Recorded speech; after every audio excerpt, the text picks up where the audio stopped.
शांतीचा संदेश देणारे तथागत भगवान गौतम बुद्ध, बोधिसत्व डॉक्टर बाबासाहेब आंबेडकर यांच्या विचारांना प्रतिवेश पंचाप्रणाम.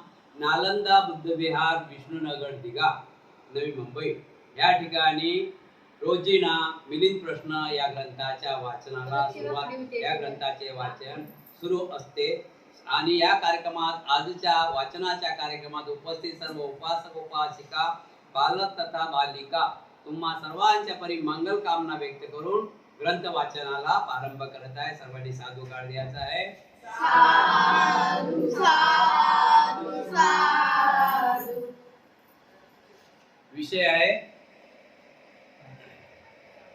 विषय आहे भगवान बुद्धांना पिंडपात मिळाले नाही. आजचा विषय आहे भगवान बुद्धांना पिंडपात मिळाले नाही. बंतेनाक्षर, आपण लोक नेहमी सांगता की भगवान बुद्धांना चिवर, पिंडदान, शयासन आणि ग्लान प्रत्यय म्हणजे औषध इत्यादी परिस्कारांचा सदैव लाभ होत असे.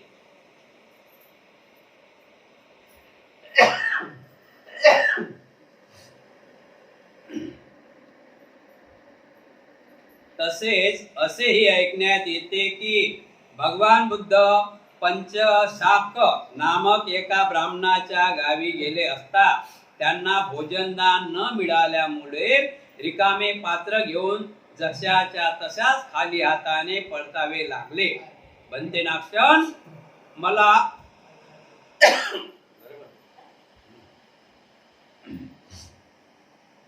बंतेनाक्षर, मला वाटते भगवान बुद्धांना सतत चारही परिस्कारांचा लाभ होत असे. त्यांना कधीही कोणत्या गोष्टीची कमी पडत नसे. जर हे खरे मानले तर पंचशाल नामक एका ब्राह्मणाच्या गावी पिंडपात करावयास गेले असता त्यांना काहीच न मिळाल्याने रिकामे भिक्षापात्र घेऊन जशाच्या तशाच खाली हाताने परतावे लागले. हे विधान खोटे ठरते आणि जर पंचशाल ब्राह्मणाच्या गावातून त्यांना खाली हाताने परतावे लागेल हे जर खरे मानले तर त्यांना सदैव सर्व परिस्कारांचा लाभ होत असे. हे विधान चुकीचे ठरते. हे सुद्धा एक बुद्धिभ्रष्ट करणारे कोडेच आहे. बनते आपण याची उकल करून सांगावी जेणेकरून धम्मविरोधकांना याचे सरस उत्तर देता येईल. त्यावेळेस बनते म्हणतात, महाराज, भगवान बुद्धांना सदैव कोणत्याही परिस्कारांचा तुटवटा पडलेला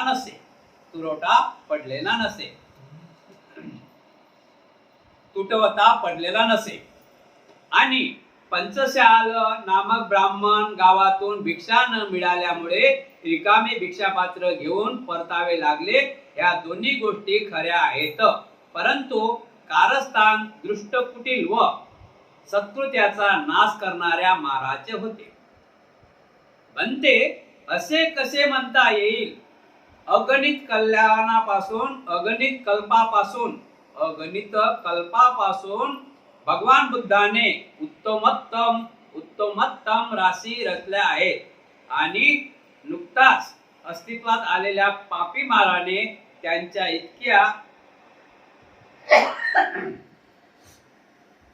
पुण्यबळावर एवढा कसा प्रभाव टाकला? एवढे तथागतांचे पुण्य कसे लोप पावले? बंतेनाक्षर, यावरून दोन प्रकाराने आक्षेप घेता येतात. ते म्हणजे पुण्यापेक्षा पाप हे अधिक शक्तिशाली आहे आणि तथागतांच्या पुण्यशक्तीपेक्षा मारांची पापशक्ती अधिक बलशाली आहे. झाडाचा मुळांचा विस्तारपेक्षा झाडाचा वरील विस्तार कसा जड झाला? सद्गुणापेक्षा पातक कसे सामर्थ्यशाली ठरले? महाराज या आपल्या युक्तिवादावरून दोन्ही विधाने सिद्ध होऊ शकत नाही. तथापि तुम्हाला याची कारणे मीमांसा केली पाहिजे. आजचा विषय आहे भगवान बुद्धांना पिंडपात मिळाले नाही. म्हणजे भगवान गौतम, पिंडपात म्हणजे भोजन, पिंडपात म्हणजे भोजन, पिंडपात म्हणजे भोजन. तथागत भगवान गौतम बुद्ध म्हणजे सर्व भिक्खू संघ, सर्व जे काय भिक्खू आहेत आजचे काळामध्ये जे काय भिक्खू आहेत भिक्षा मागतात, भिक्षा मागून खातात. आणि तथागतांना एक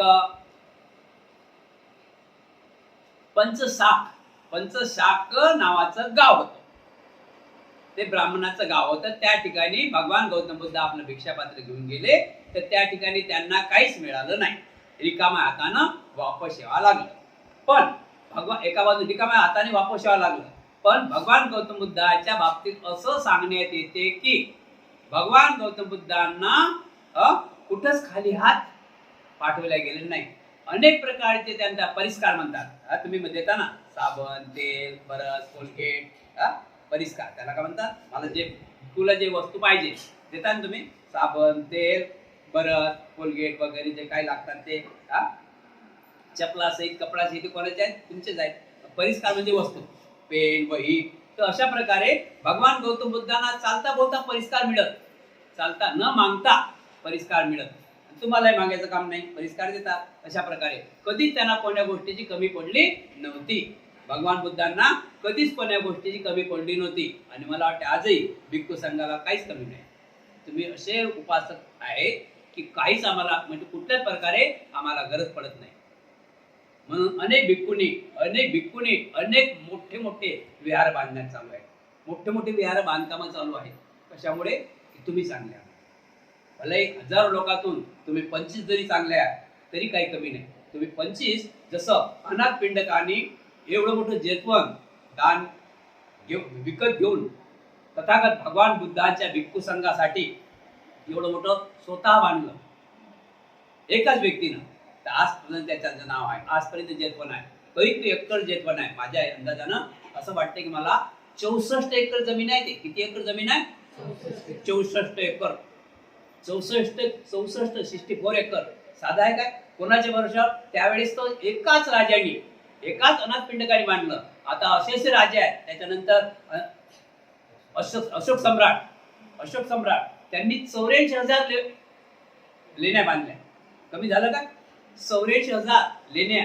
आज एक आजच्या जमान्यामध्ये एक लेणी कोऱ्याला तर मला वाटते 10 वर्ष लागतील. त्यावेळेस सुविधा नव्हती. आज तर सर मशीन आहे. असे दानसुरा म्हणून तुम्ही असे दानसुरा म्हणून भिक्खू काय करतात? जो तुम्ही दान दिलेला पैसा, मी नेहमी सांगतो, सोनं घेऊ शकतात का भिक्खू? म्हणा या सोनं घ्यायची. पण सोन्याचं कळतील काय? आम्हाला सोनं घ्यायचं नाही, आम्हाला सोनं घडवायचं आहे. कोणतं सोनं घडवायचं आहे? बरोबर आहे ना? म्हणजे मातीतून हिरा निर्माण करायचा आम्हाला. आम्ही त्याच मागवा. बरोबर आहे की नाही? मातीतून हिरा निर्माण झाला पाहिजे.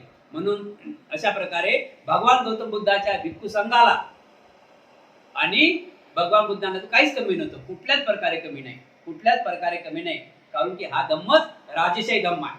एक असे राजे होऊन गेले की त्यांनी सांगितलं की बुद्ध कुठंच जायचं नाही. जेवढा काही संघ त्यावेळेस काय 10 लोक 50 लोकांचा होता काय? नाही, हजारो लोक होते.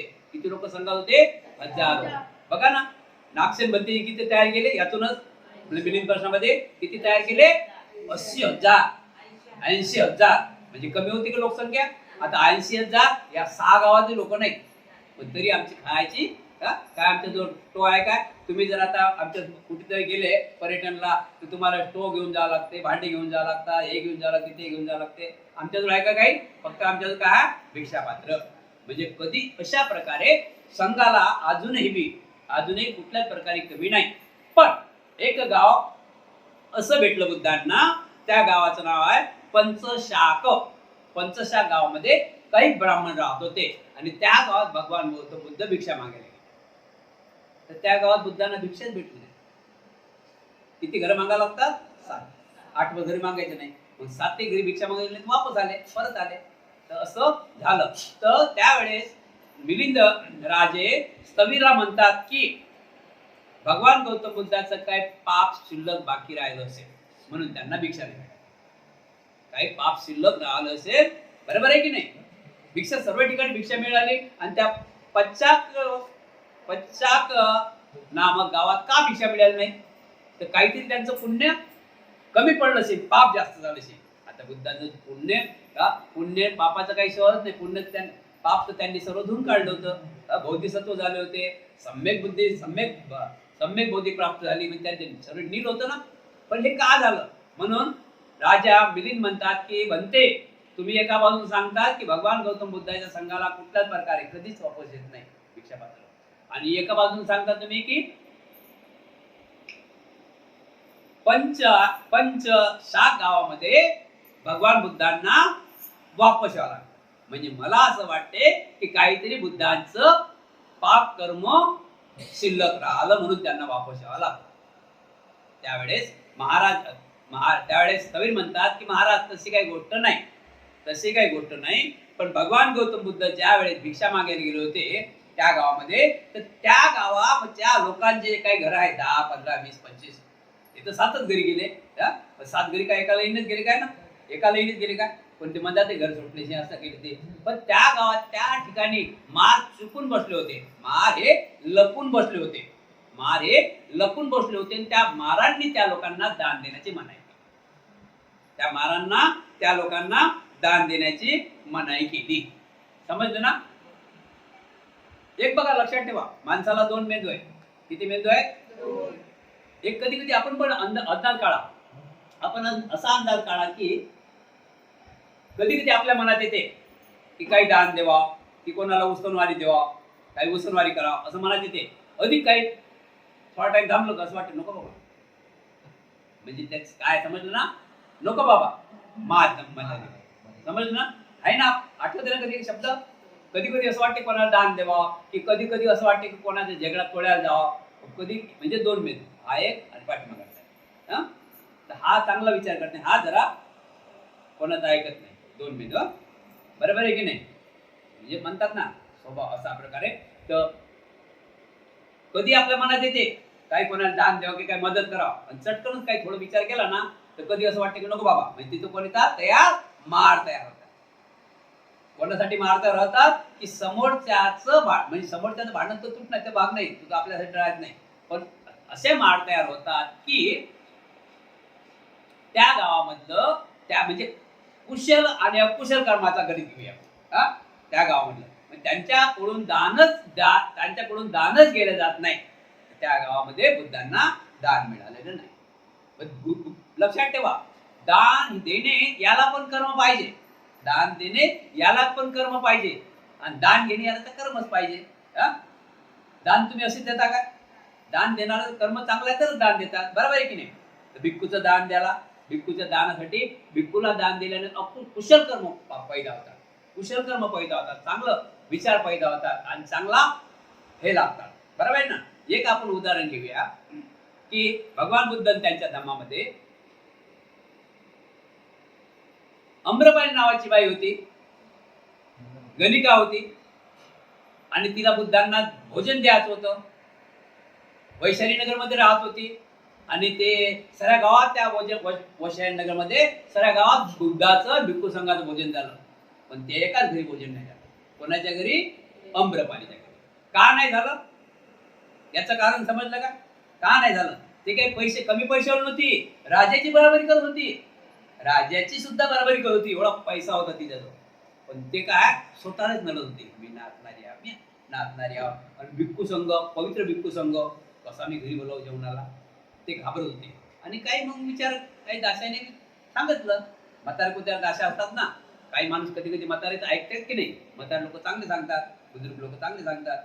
तर सगळ्या गावात जेवण झालं आणि आपल्याच घरी जेवण नाही झालं, अशा विचारात त्या अम्रपाली विचार करत होती. आता काही दाशा आईसारख्या तिच्या होत्या दाशा, आणि ते गेली, दाशी गेली, 2 दाशा गेले त्यांच्याकडे, आईकडे म्हणजे अम्रपालीकडे बसलो. त्या ठिकाणी गेल्या, बाई का तुम्ही नाराज आहे? एकदम माणूस नाराज होते ना, बघा नाराजीचा चेहरा एकदम हे होते. 2 मिनिटात माणूस नाराज होते, 2 मिनिटात माणूस खुश होते. आता नाराजीचा चेहरा या म्हाताऱ्या दाशीने ओळखला आणि गेली. ते बाई साहेब, राणी साहेब, का बरं एवढे नाराज का झाल्या, चिंता का पडली? तर त्यावेळेस सांगितलं, काय सांगू बाई, सगळ्या गावामध्ये जेवण झालं, आणि एवढं मोठं धन आहे, धन दौलत प्रॉपर्टी हिरे माणिक मोती, काय कामाचे? एवढं मोठं तथागताचं भिक्खू संघ, एका बाईनं सुकेश्री नावाची बाई होती, तिने आपले केस विकले या भोजनासाठी, बुद्धाच्या भोजन करण्यासाठी स्वतःचे केस विकले, त्याचे पैसे आणून राशन पाणी आणलं, भोजन दिलं. किती महान आहे भोजन, किती महान आहे. पण ज्यांनी ते केलं, मग हे आपल्या मनातला विचार करे की आता काय करू. मग म्हाताऱ्या म्हणत, ते आई म्हणत की मालकीन बाई तुम्ही काही टेन्शन नका करू, बुद्धांना काही घेण देणं नाही, बुद्धांना काही घेण देणं नाही. तो कोण आहे, श्रीमंत आहे, गरीब आहे, कोणी जाते, काही घेण देणं नाही, त्यांना तर खायची गरज आहे. बरोबर आहे की नाही. तुम्ही जा, बुद्ध जेठवनात आहे, तुम्ही जाऊन बुद्ध वैशालीमध्ये आले, तुम्ही जाऊन भेटा आणि त्यांना उद्याचं आमंत्रण सांगा. बाई गेली ना खुशीत गेल्यानंतर तिथं बुद्ध होते. बुद्धाने ओळखलं, नमामी केलं आणि सांगितलं, बुद्ध उद्या दुपारचं भोजन माझ्याकडे घ्या. भोजन माझ्याकडे घ्या म्हटलं. बुद्ध चांगला आहे, ठीक आहे, चांगला आहे ना. बुद्धाने आपल्या मानवी मौन धरून साधुकार दिला आणि बाई आम्रपाली आपले रथ वगैरे घेऊन, सैनिक घेऊन गेली होती ना, पैशावर होते ते सैनिक घेऊन गेली होती. आणि तिकडे या जेत लोकांना माहीत पडलं, यालाच म्हणतात मार. म्हणलं ना, यालाच म्हणतात मार. जेत लोकांना माहीत पडलं आणि ते इकडून रथ चालला घेऊन आणि इकडून रथा चालले घेऊन दोघांचे रथ लागले. आता आम्रपाली तर बोलणार जायचे, श्रीमंत जरी होती पण तिच्या व्यवसायानुसार, समजलं की नाही. तर हे जेत लोक बोलले, आम्रपाली तू किती पैसे घे, काही तू माग, पण बुद्धाचं भोजन तुझ्याकडे घेऊ नको, काऊन की एवढा पवित्र संघ तुझ्या दरबारात नेऊ नको, नाचन गाण्या अभिक्खू संघात दरबारात नेऊ नको. त्यावेळेस म्हणे की बुद्धाने माझं आमंत्रण स्वीकारलं. त्यावेळेस काय म्हणत माहिती आहे का, की आम्रपाली तुला आम्ही अर्ध राज्य देतो. ते काय म्हणे, बुद्धाच्या भोजनासाठी ते काय म्हणे, तुम्हाला पाहिजे तुम्ही घेऊन जा. एवढी श्रीमंत होती. म्हणून भगवान गौतम बुद्धाच्या संघाची बराबरी जगात एक गुण, सत्यवादी आहे, निष्कलंक आहे, ना स्वाभिमान आहे, ना गर्व आहे, ना काही आहे, काहीच नाही. सांगायचा मतलब की लहान मुलासारखा संघ आहे. कसा संघ आहे. आता मला पण कुठे बोलतात ना, कोणी टप्पूच म्हणते, आता काय करू, टप्पू आहे की नाही, त्यात काही शंका आहे का. तो खरा बोलला खोटा बोलला, आणि तुमच्या माणसाने एखाद्या बोलला टप्पू, कशी जमीन काय गोष्ट फुटीन ना, काहीतरी फुटफाट होईल की नाही. आम्ही काय म्हणतो, एकदम सही बोलला. आणि पण तो बोलला, त्याच्या मनाने कप्टन बोलला, आम्ही म्हणतो अज्ञान. अरे आम्हाला फुलं टाकत घरी जेवणाला नेता तुम्ही इथून फुलं टाकत जेवणाला नेता की नाही, फुलं टाकत देता की नाही जेवणाला. तर अशा प्रकारे त्या लोकांच्या बुद्धांना तिथून वापस यावं लागलं. आणि बुद्धांना परिष्काराची काही कमी नव्हती, दवा पाणी आसन राहणं हे ते सर्वच गोष्टी बरोबर आहे की नाही. बिछाना आहे तुमचाच आहे, विहार तुम्हीच बांधलेला आहे, सुविधा तुम्हीच करून दिलेल्या आहे, बरोबर आहे की नाही. काय कमी आहे म्हणजे बुद्धांना म्हणजे भिक्खूच्या संघाचा काहीच कमी नाही. पण तुम्ही लोक सर्व दाखवता आणि बुद्धाचा संघ हा तुम्हाला दुःखातून मुक्त करण्याचा मार्ग दाखवते. म्हणून काय की महाराज ते वापस आले हे गोष्ट खरी आहे आणि त्यांना पुरस्कार भेटे हे गोष्ट खरी आहे. पण पंचशाक नामक गावामध्ये त्या ब्राह्मणाच्या घरामध्ये, त्या ब्राह्मणाच्या मनामध्ये मार लपून बसले होते. ते द्यायची हिंमत होती. सांगितलं समजलं ना. आपल्याला कधी कधी देवा वाटते, असून प्रज्ञा निर्माण होते, दया निर्माण होते, देवा वाटते, अधिक वाटते नको बाबा. त्यावेळेस मार आपल्या हृदयात तयार होतात, म्हणून त्यांना भोजन मिळालं नाही.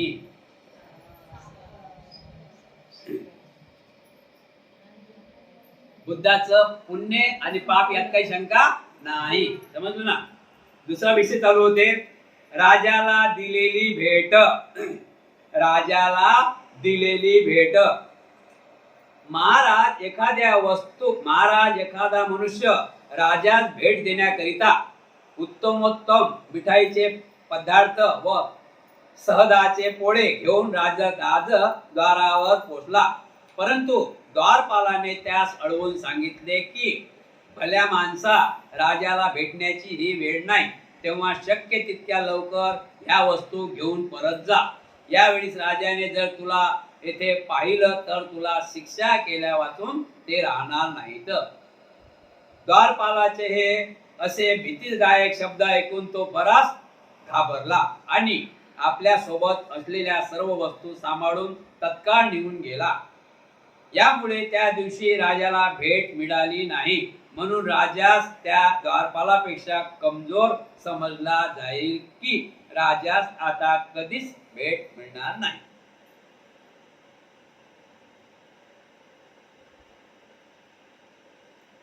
राजाला दिलेली भेट. एका व्यक्तीला असं वाटलं की राजाला आपण काही भेट द्यावं. आपल्याला वाटतं ना काही, आपल्याला वाटतं की आपले नवीन काहीतरी आपल्या घरात असलं तर काय कोणाला भेट द्यावं असं. तर एका माणसाला असं वाटलं की काहीतरी राजाला भेट द्यावं. मग त्यानं काय केलं, मिठाई, मध, माहिती मध, आपलं मध, सळ, त्याचे पोळे, असं मधाची बाटली, मिठाई, मधाची बाटली अशा घेऊन तो राजाच्या दरबारात गेला. आता त्यावेळेस राजाचा टाइम होता आरामाचा, आराम करण्याचा. राजाच्या दरबारात गेले तर तिथे अळवणारा कोण असते, द्वारपाल, शिपाई, वासमी. त्यानं अळवलं बोलला, काय इथं. यानं सांगितलं की मला राजाला काहीतरी भेट द्यायची आहे, मिठाई वगैरे, पोळ वगैरे. तर तो म्हणे तू इथून लवकर निघून जा, आहे राजाचे भेटायची वेळ नाही, तू लवकर निघून जा. तू तर भेट आणली, पण राजाने जर पाहिलं ना तर तुला दंडही दिल्याशिवाय राहणार नाही, तू लवकर निघून जा, असा भंतेजी महाराजांना म्हणतात. म्हणून महाराजांना म्हणतात की महाराज, जर त्या राजाला भेट भेटली नाही, यानं तर भेट आणली होती, यानं भेट आणली तर राजाला द्याला, त्या राजाच्या भेट पोचली नाही आणि हा निघून गेला, तर या राजाला भेट का पोचली नाही, कशामुळे पोचली नाही, की द्वारपालामुळे, म्हणजे त्या वॉचमॅनमुळे भेट भेटली नाही. समजा द्वारपालापेक्षा कमजोर समजला आहे की राजास आता कधीच मिळणार नाही. म्हणजे द्वारपालापासून भेट भेटली नाही की राजाचं कर्म नव्हतं. भेट भेटायला द्वारपालामुळे भेटली नाही की राजाच्या कर्मात अशी व्याख्या नव्हती. नाही बनते असे काही नाही, परंतु आपल्या वृक्ष स्वभावामुळेच द्वारपालाने त्या मनुष्यात परत पाठविले. तरी पण अन्य प्रसंगी त्यापेक्षाही शेकडो हजारो पट अधिक चांगल्याची किंमत वस्तू त्यास मिळाल्या असतील व पुढेही मिळत राहतील. महाराज, त्याचप्रमाणे महाराने आपल्या दृष्ट वर्तनामुळे पंचशाल गावातील ब्राह्मणांना तथागता दान देताना अडविले, परंतु दुसऱ्या शेकडो हजारो देवता दिव्य ओजयुक्त मधुर व अमृतमय अन्न घेऊन तथागता दान देण्याकरिता हात जोडून विनंती करू लागले.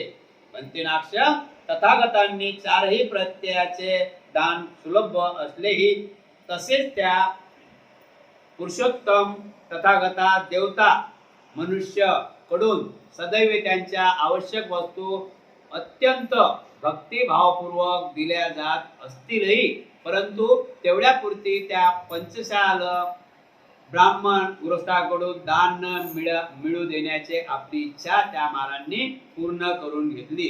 पण ते एवढ्याने माझी शंका दूर होऊ शकली नाही.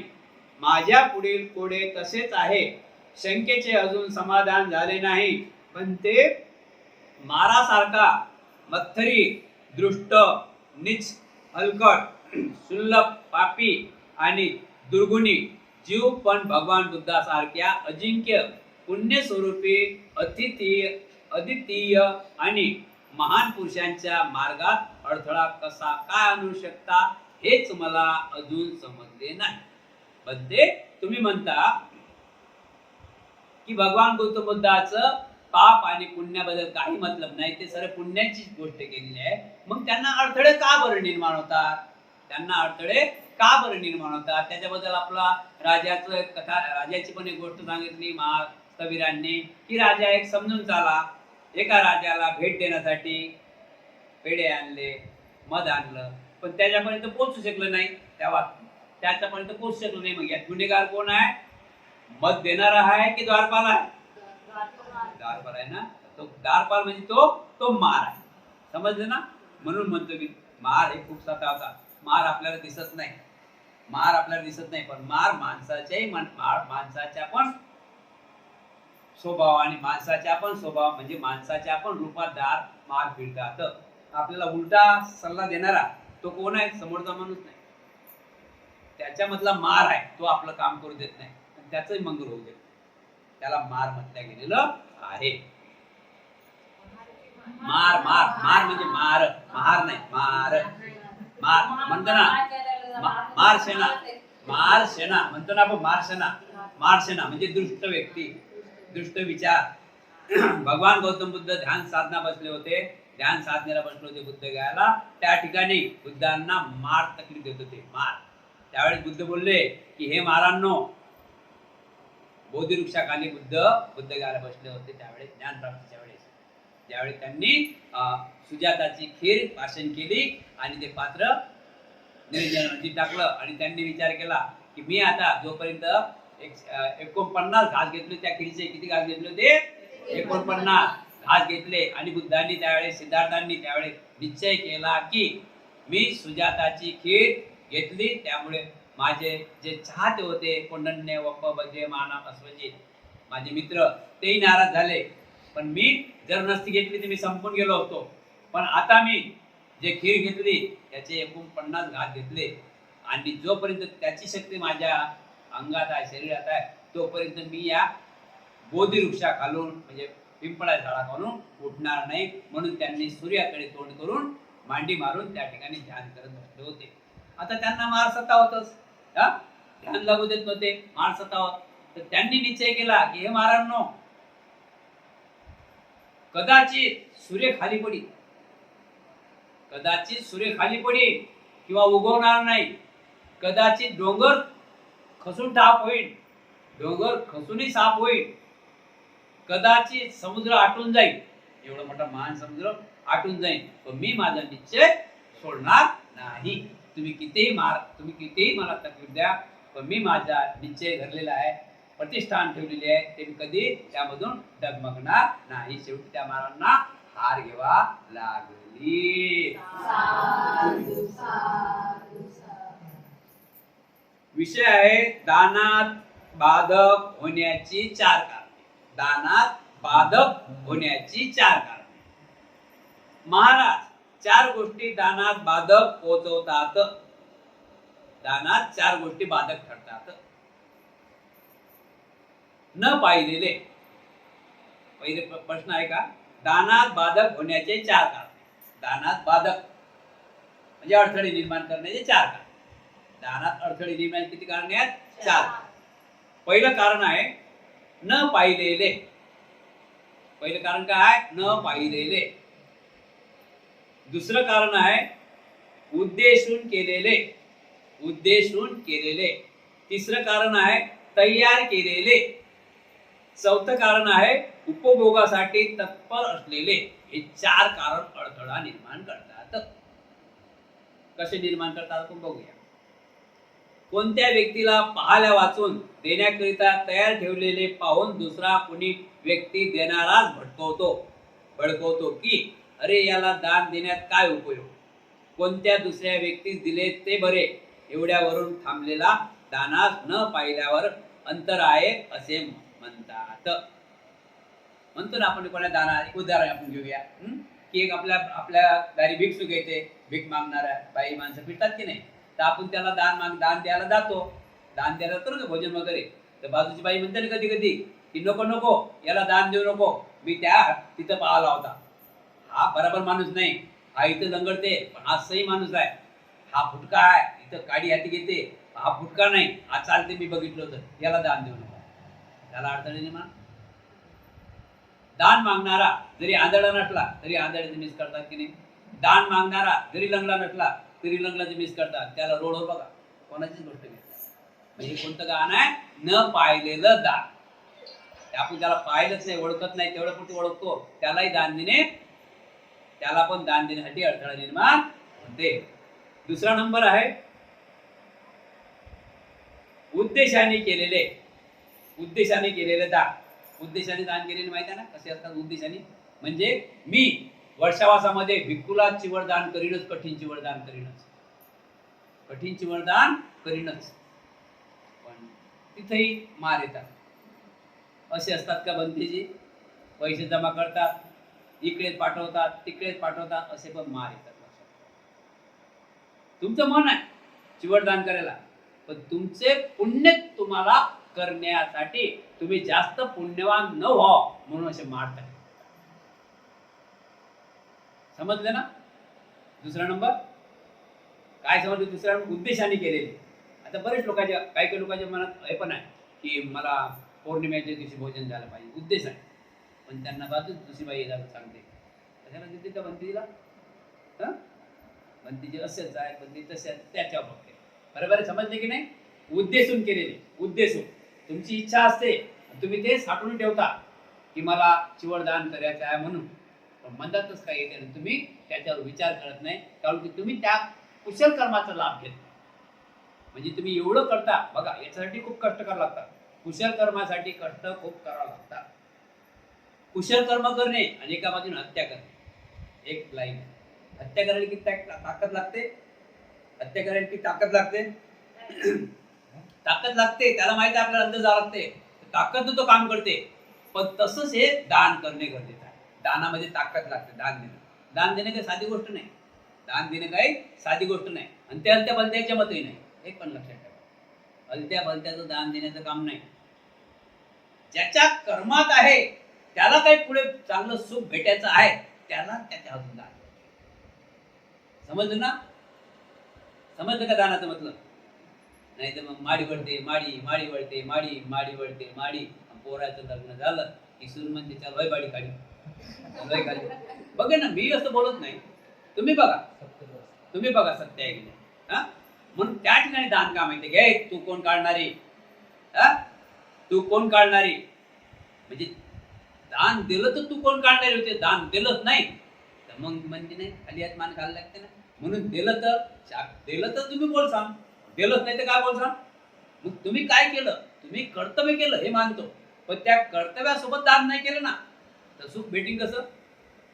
कर्तव्य आणि दान दोन्ही एका बैलगाडीचा चाक आहे. कर्तव्य दान दोन्ही एका बैलगाडीचा काय, बैलगाडीचे दोन चाक आहे. कर्तव्य आणि दान. कर्तव्य म्हणजे काय? आपल्या मुलाबाळाचा, आईवडिलाचा, माता पितू पट्टान पुत्रदार ससंगोवान कुलाच कमंदा येतं मंगल उत्तम. आपल्या आईवडिलाची सेवा करणे, गुरुजनांची सेवा करणे, माता पित्याची सेवा करणे आणि आपल्या कुटुंबावर चांगल्या प्रकारे लक्ष ठेवणे.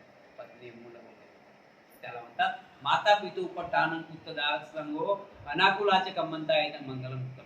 त्याच्याही पलीकडे सांगितलं ते तर कोणी करते, ते तर कोणी करते ना. त्याच्या पलीकडे सांगितलं ते कर्तव्य. त्याच्या पलीकडे सांगितलं की हे नाही तुझ्या काम येणार आहे. हे बघ तू तुझ्या आहे तर लोकच आहे. रिटायर झाला हे बघ तुझ्या काय कामात पडतात काय. समजलं ना? रिटायर झाले की ते काय कामात पडत नाही. मग तुला जर सुख पाहिजे हे तर करच कर, पण त्याचा हिसाब कर. माझा महिन्याचा पगार किती आहे? 50. घरात राशन कितीचा आहे? 10. राहिले 40. आई वडिलांना कपडे कितीचे आहेत? अमुक करून. दवाखान्याचा खर्च काढ महिन्याचा,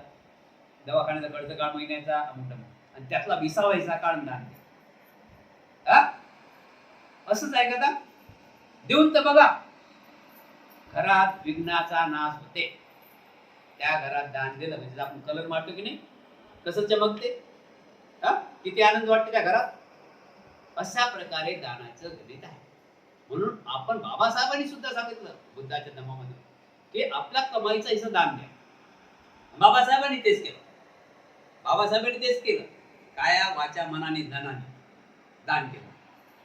आहे ना, यातच आहे ना. आता बघा ना, मिलिंद कॉलेज आणि नाक्षण दान आहे ना. त्यांना भेटलो तेच पण दानाचा हिस्सा आहे. त्यांनी काही दान दिलं बुद्धांना, बाबासाहेबांना काही लोकांनी दान दिलं. तर कशामुळे दिलं? यांचं दान जास्त पडलं म्हणून त्यांनी दान दिलं.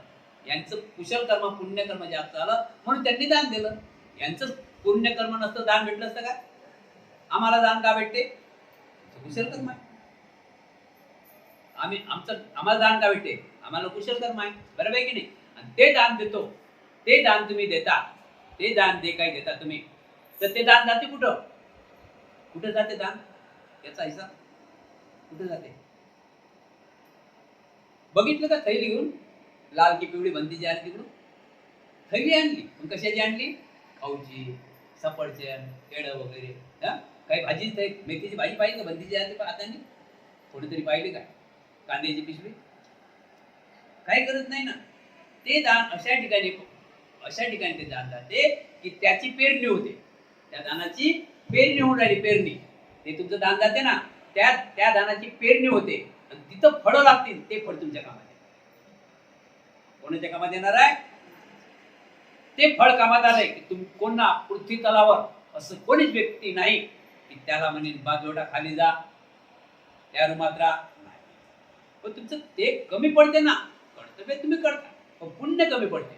म्हणून मुस्लिम बांधवामध्ये बघा, त्यांचा जो सण येते, ईद वगैरे असते, तर ते त्या मस्जिदमध्ये सुद्धा तर तिथं जाऊन पावती फाळा असं सांगायला लागत. साहेबाकडून 5,000 रुपये भेटले, त्यांच्याकडून 4,000 रुपये भेटले, तिथं दान असं बंद असते. याला म्हणतात दान. ते का आता तुम्ही दान दिलेलं आहे, दानाला किंमत नाही. कोणी 1 रुपया दिला, कोणी 10,000 दिले, कोणी 15,000 दिले.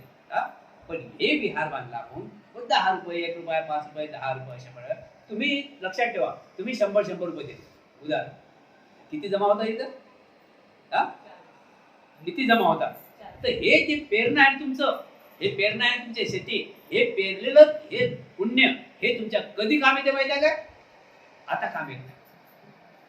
दानाचं पुण्य कधी काम येते? लक्षात ठेवा. दानाचं पुण्य कधी काम येते? की ज्या वेळेस आपल्या कपाटातला पैसा काम येणार नाही. बघा ना, लॉकडाऊन मध्ये पैसे काम आले का? तिथं काम काय आलं? पुण्य. काय आलं काम? तिथं पुण्य काम आला ना. पैसा काम आला का? कपाट भर पैसा आहे. काय कामात होतो? तिथं दान काम. म्हणतात ना, दवापेक्षा दुवा दान महत्वाचं आहे. दवापेक्षा दुवा दान काम करते. मग त्यावेळेस त्या ठिकाणी दान काम करते. कुठं? ज्यावेळेस तुम्हाला खरं दानाची गरज आहे, खरंच दानाची गरज आहे, त्यावेळेस मग आम्ही म्हणतो यायचं दान आहे, वापस घे. कशामध्ये वापस देतो आम्ही? ते पैसे वापस देतो काय? नाही. की तुम्हाला वेदना, त्या व्यक्तीला वेदना होत नाही, त्या व्यक्तीला सन्मानित, घरचे दाट लोक सन्मान देतात. नाही तर आम्ही बघतो पैशावाले पण अजिबात किंमत देत नाही. ज्यांनी वगैरे वगैरे केलं त्यांना किंमत देत नाही. तुम्ही पण बघा, त्यांच्याच घरात राहून आजही झगडे होऊन राहिले. निंदा नाही करत कोणाच्या, आम्ही बघतो म्हणून सांगतो. घरात त्यांच्याच, उलट त्यांचं, त्यांना विचार पडला की आता कुठं आपण काय कमाई केली आपण, पण कधी दानच नाही केलं ना. कधी हातातून दान नाही, कधी चुकून दान नाही. फक्त घेत. मग हिसाब नाही द्यावा लागेल. हिसाब द्यावा लागेल की नाही? हिसाब द्यावा लागेल की नाही? माहित आहे तुम्हाला दानाचा मतलब काय आहे? आज हे कोणीतरी दान केलं, कष्ट केले, बांधलं काही वर्षापासून, म्हणून आज तुम्ही शिकून राहिले. त्यांना पुण्य चाललं. आता त्यांना पुण्य चाललं. जे गेले असतील तेही आपण ऐकता. जे गेले असतील नाही, कोण बांधकाम, कोणी 10 रुपये टाकले असतील, याच व्यवहारात लक्षात ठेवा. कोणी काही प्लास्टिक केलं असेल, कोणी काही पाणी मारलं असेल, आज 35 वर्ष अगोदर, सर्व कुशल कर्म. काही लोकांना कुशल कर्माचा लाभ होते, काही लोकांना घेतला नाही. त्याला कोण काय करेल? त्या लोकांना घेता येत नाही, त्याला कोण काय करेल का आपण? अशा प्रकारे दानाचं महत्व दिलेलं आहे. म्हणून भिक्खू संघाला दान दिल्याने बघा ना, व्हॉट्सअपवर बघा, काही भिक्खू लोकांचे 3-3, 10-10 एकर जमीनमध्ये. आज माझा एक मित्र आहे, त्यांनी पाठवलं रुद्र आश्रम बनवलं. कोणता? भिक्खूसाठी. रोहन बनतेजीने आज मला पाठवलं. माझे मित्र आहेत, सकाळचं पाठवलं 4 वाजता. त्यांना 2-3 एकर जमीन भेटली. माझ्या बाजूनच आहे ते, एक 10-15-20 किलोमीटर नागेशवाडीच्या बाजूने मला 1 एकर जमीन मिळाली आहे. त्यांना 3 एकर, त्यांना पण 3 एकर मिळाली. किती एकर? ती वाहती जमीन पिकाची. तर त्यांनी ते रुद्र आश्रम खोलला, चालू केला. रुद्र आश्रम म्हणजे कोणता? फक्त भिक्खूचा रुद्र आश्रम, तुमचा नाही. भिक्खूसाठी. भिक्खून कुठे जाऊ? भिक्खूला तर वापस जाता येत नाही. भिक्खूला तुम्ही तरी कसंही करून, किंवा या पोराच्या घरी राहील, त्या पोराच्या घरी राहील, ती लाज वाटते म्हणते. तसं पण होते. पण तुम्ही कसंही राहायचा, भिक्खू कुठे राहील? आता भिक्खू वापस गेला तर काय म्हणतील ते? ज्या वेळेस पैसा होता त्यावेळेस तिकडे बोर मारली, आम्ही भेटायलो. अरे बेटा, टाइम नाही, आम्ही भेटायलो, बनतेची आम्हाला थोडं भेटायचं आहे, काय थोडं सांगायचं. नाही, ते तुमची गुरुस्थिती घराने सांगू नका, तुम्ही जा उठा नमामी करणे का, एवढ्यापर्यंत रुबाब तुमचा बनतेजी. आणि आता कोण पाहून राहिलं? हा, कोण पाहून राहिलं? मग ज्या ज्या लोकांनी ज्या ज्या भिक्खूंचे काही झालं नाही तर त्यांच्यासाठी असं सर्वच भिक्खूला सर्व गोष्टी साधत नाही. लक्षात, सर्वच भिक्खूला सर्व माणसाला सर्व गोष्टी साधतात काय? हा, साधतात काय? काही काही लोकांचे आयुष्य गेले अजून भाड्याचे खोटीतात मुंबईमध्ये. लक्षात ठेवा, अजून भाड्याचे खोटी जागे. काही काही लोकांचे आता झाले त्यांच्या घरी राहून त्यांच्या आज मकानावर मकान आहे. मराठी समजते ना? मकानावर मकान, तर ठीक आहे ना. तर याला कर्म पाहिजे. असंच होते काय? याला कर्म पाहिजे. जोपर्यंत कर्माची जोड तुम्हाला, आणि या कर्मामध्ये सर्वात महत्वाचा दान. आता दान म्हटलं पैसाच नका म्हणता. एक दुसऱ्याचा आदरही दान आहे, एक दुसऱ्याचा आदर सुद्धा दान आहे. जय भीम हे मोठं दान आहे. हा, काय चाललं, मुलं बाळ बरोबर आहेत की नाही, त्याच्यापेक्षा मोठं दान कोणतं आहे? म्हणून दान केलं पाहिजे. दान आजही कामात आहे आणि उद्याही कामात आहे. दान आताही काम पडते आणि उद्याही काम पडते. अशा प्रकारे दानाचं सांगितलेलं आहे. तिसरा नंबर आहे तयार केलेलं. तयार केलं, आता तयार काय भोजन तयार. हा, आता तेच मग सांगितलं तसं लंगडा आहे तो, एका बाईने पाहिला, तो नाकावून जरा चांगला आला आणि त्या बाजूने दोघांचे घर आहे. हा लंगडा आता लंगडून राहिला त्या ताडीत. ते बाई सांगितलं नाही का, हे याला देऊ नको, हा लंगडा नव्हता, हा तुम्ही तिथं पाहिला, तोंड पुसत चालला होता. समजलं ना? तयार केलेली दान त्याला भेटू शकत नाही. तिसरं आहे ते पण आळे ते माणूस कोण. आणि चौथं दान आहे उपभोगासाठी तत्पर असलेले. उपभोगासाठी तत्पर असलेले म्हणजे उदाहरण थंडीचा महिना आहे, चादर आहे, उपभोगासाठी तत्पर असलेले. अशा प्रकारे 4 प्रकारचे दान अडथळे निर्माण करतात.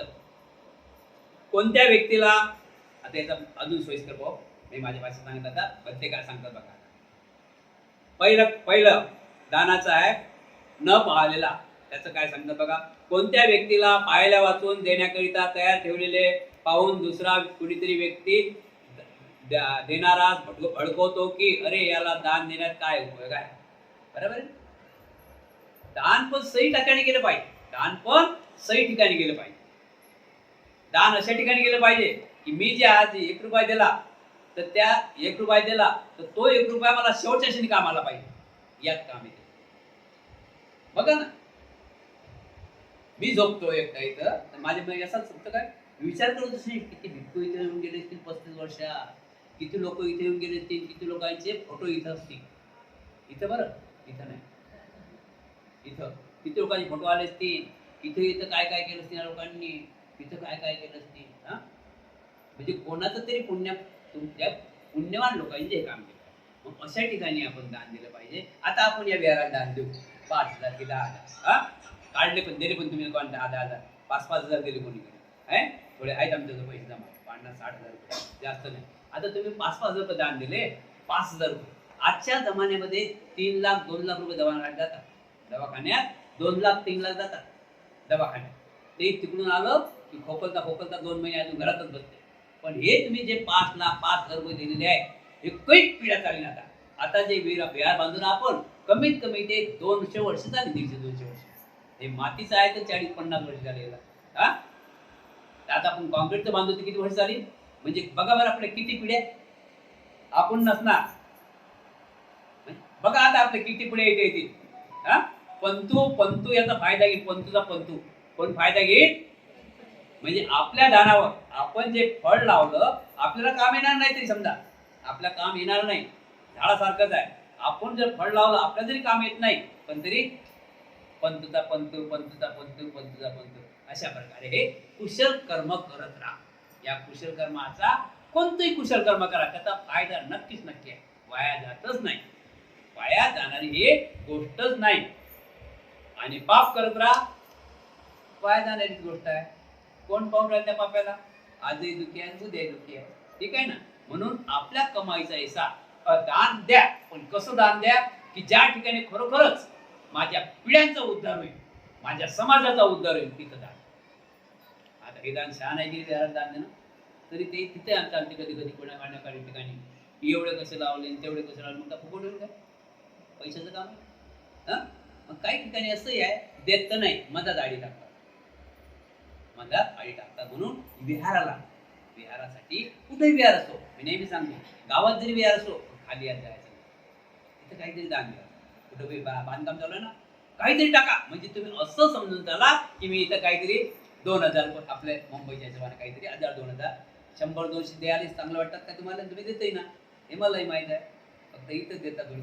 हा, तिकडे देता का गावा 100-500 दोनच काढता, 500-500च्या किंवा 2-4 अशा ते कधी देतील. लोक राहतात ना मुंबई यायचं म्हणा नाही, तेव्हा वाटत 2-3 देवाच लागतं, 4 काढतात 500 हे घ्या पंथीची लिया पावती, बरोबर की नाही? तर अशा प्रकारे आपण असं लक्षात ठेवा की आपण आपल्या कुटुंबाच्या हितासाठी सुखासाठी हे बीज पेरत आहे. याचं फळ नक्कीच मला भेटेल आणि ताबडतोब भेटते. या लक्षात ठेवा. काही दानाचे ताबडतोब फळ भेटतात आणि काही दाना आहेत थोडा उशीर लागतो.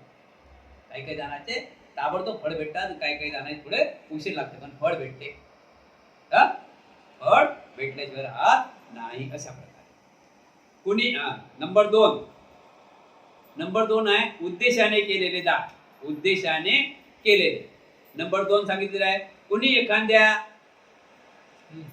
कुणी एखाद्याने कोणत्या खास व्यक्तीला दान देण्याचे ठरविले, परंतु कुणी दुसराच व्यक्ती त्याला बाधा टाकत असता न दिलेले दानास उद्देश अंतराय असे म्हणतात. इथे तसं झालं. काही लोक दान द्यायला त्याला पण नका देऊ. आता काय गलत आहे? काय विहार आहे ना. तुम्ही सांगा ना, खरं सांगा ना. कोणाचा जन्मही नसेल झाला विहार माझ्या अगोदर. आज आपण या विहारामध्ये मीच तर झाले 8 वर्ष झाली इथं. 8 वर्ष. कोणामुळे? सर्व कुशल कर्म ज्यांनी 1 रुपया दिला, ज्यांनी पाणी मारलं, ज्यांनी इथं काम केलं, जे फिरले त्यांच्यासाठी नाही, ज्यांनी इथे काम केले त्यांचं नक्कीच आज ना उद्या बंद करायशिवाय राहणार नाही. फक्त एकच आहे की कोण्याही गोष्टीची ताबडतोब आशा करायची नाही. बरोबर मी सांगितल्या प्रकारे कपाटात किती पैसा असो तुमचा काम येणार नाही. डॉक्टर म्हणतात घरी घेऊन जा. पण इथलं दान आहे ना, नक्कीच ज्यावेळेस गरज पडेल तुम्हाला त्यावेळेस नक्कीच नीती म्हणतात ज्याला. कारण ते नीती म्हणतात म्हणजे बुद्ध धर्म नीती तिथं जाऊन जातेच आणि तिथं तुमचं काम झाल्याशिवाय राहत नाही. नंबर 2चं काम. ठीक आहे. नंबर 3 दाखवलेलं आहे तत्पर केलेले कार्य. तत्पर केलेले. कुणी व्यक्ती दान घेऊन कुणाचे वाट पाहत बसला, परंतु तेवढ्यातच कोण्या तरी कारणाने ते देण्यात आले नसेल तर त्यास तयार केलेच्या अंतराय असे म्हणतात. कोणीतरी ते दान देण्यासाठी तयार केलेले आहे. कोणासाठी? पुन्हा तिसरं, कोणी व्यक्ती दान घेऊन कुणाची वाट पाहत बसला आहे, परंतु तेवढ्यातच कोण्या तरी कारणाने ते देण्यात आले नसले तर त्या तयार केल्याचा अंतराय असे म्हणतात. आता आपण आपल्या महाराष्ट्रामध्ये नाही जास्त, परराष्ट्रात भिक्खू आता इथं आहे तर रोडवर भिक्खू चालतात ना, या लाईनला त्या लाईननं, तर काही उपासिका भोजन घेऊन जातात. आपण मराठीत उदाहरण घेऊया पनवेलचं. पनवेलला बाबासाहेबांची गाडी गेली होती. त्यावेळेस बाबासाहेबाला तहान लागली होती आणि ते हॉटेलमध्ये पाणी प्यायला गेले. पाणी प्यायला जात असताना त्या लोकांनी महार म्हणून बाबासाहेबांना पाणी दिलं नाही. काय म्हणून? तिथं एक व्यक्ती होता.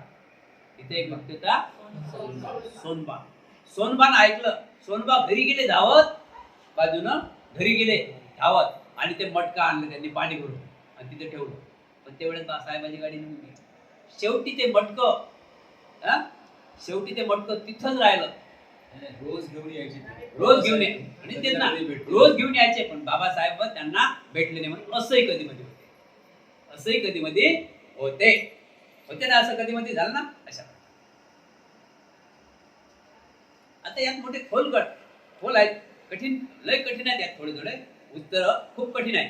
खूप शोधावं लागतं. साधी गोष्ट नाही. खूप शोधावं लागतात. हे साधी गोष्ट नाही. कर्माची गोष्ट म्हणजे साधी नाही. दान मिळतात. 4था नंबर आहे उपयोगासाठी तत्पर असलेले. 4था नंबर, दान मिळतात त्याच्या जागी उपभोगासाठी तो सिद्ध झाला आहे, परंतु एवढ्यातच कोणीतरी कारणाने तो त्याचा उपयोग करू शकत नाही. त्यास उपभोगासाठी तयार असल्याचाही अंतरस असे म्हणतात. तेच आपण आता बघतो थंडीच्या टाइमला रोडवर लोक झोपतात गरीब आणि हे लोक चादर टाकतात. तर कधी कधी चादर टाकतात की नाही, पण त्या आता चादर घेऊन गेला, आता बघितला आपण तो तिथं आहे, आता तो चादर घेऊन जा, काहीतरी खाऊ घेऊन जा, पण तो कधी कधी तोच तिथं नसते, तोच तिथं नसते, म्हणजे तयार केलेलं आपल्याला वापस आणावं लागते है ना. कोणाला देता आहे का दान? कोणाला दान देता येते का? आता आपण जेवणाला डबा दिला तर कोणाला देता येते का? म्हणतात का बेटा इकडे तू कामावर त्याला डबा घेऊन जाय, बरोबर आहे की नाही? तो घेईल का? अशा प्रकारे दानाची व्यवस्था दाखवलेली आहे. आणि उद्या तर परिस्थिती अशी निर्माण झाली की भिक्खू त्यावेळेस खूप होते, खूप भिक्खू होते, खूप भिक्खू होते, म्हणजे हजारो लाखो नव्हतं. काहून की आपल्या याच ग्रंथामध्ये आहेत 80,000 भिक्खू. आता 80,000 भिक्खू आहेत तर सांगा एका गावामध्ये 80,000 घरी तरी आहेत काय? 80,000 घरी तरी आहेत काय? हा, मग एका गावामध्ये काय सांगितलं बुद्धाने?